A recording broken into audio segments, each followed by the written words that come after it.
Welcome to Caracomp Insider, where high-tech facial recognition meets real-world intelligence.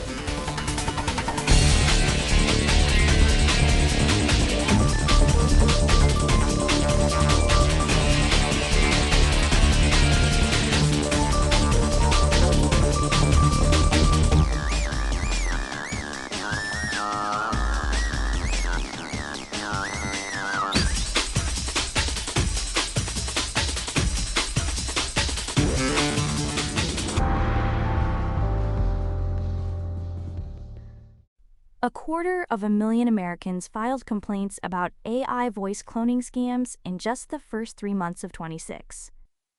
And that's only the people who realized it happened. Most never do, because the voice on the other end of the call sounded exactly like someone they trust.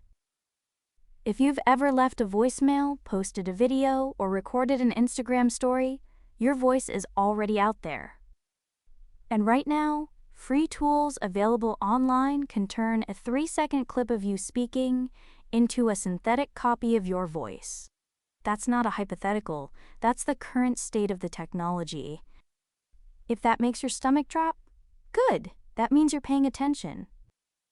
But fear without understanding just leaves you anxious. What actually protects you is knowing how these scams work, and more importantly, knowing the one thing a cloned voice can never fake. So what happens after a voice sounds real? According to McAfee security researchers, 3 seconds of audio is enough to produce a clone that scores an 85% match to the original voice. 3 seconds. That's shorter than most voicemail greetings. The source audio doesn't need to be studio quality either. A TikTok clip works. A YouTube comment works, even a noisy phone recording works. And 85% might sound like it leaves room for doubt, but to the human ear, that gap is almost invisible. According to a worldwide survey, 70% of people said they weren't confident they could tell a cloned voice from the real one. Now that 85% number deserves a closer look. It sounds reassuring, like there's a 15% gap you could catch. But the same researchers found that the tools replicate accents from the US, the UK, India, Australia with ease. The only voices that gave the AI trouble were highly distinctive ones. People who speak with an unusual pace, or a quirky rhythm, or a style that breaks the mold. Most of us don't talk like that. Most of us have standard speech patterns, and standard voices are trivially easy to clone.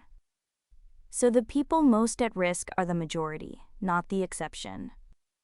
What about the old tells?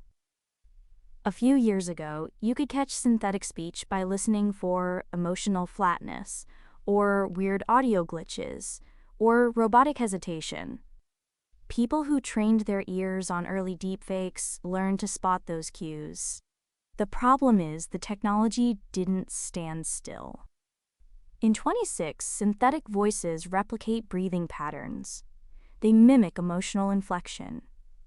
They match speech rhythm. The signals investigators and everyday people were taught to listen for have largely disappeared.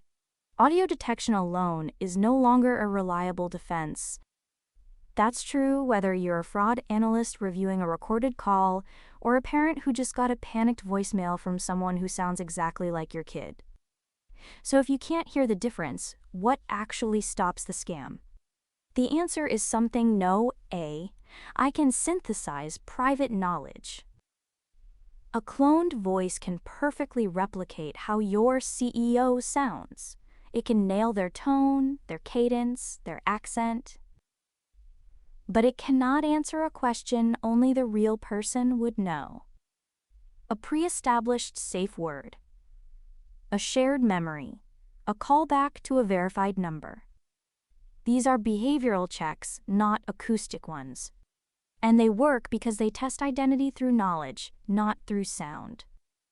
For anyone running a team, this means building a verification protocol before the call ever comes. For families, it means picking a code word at dinner tonight that you'd never post online. There's one more layer to understand. the timing. These scams almost always manufacture urgency. Wire the money now. Don't tell anyone. There's no time to verify. That urgency isn't accidental. It's engineered.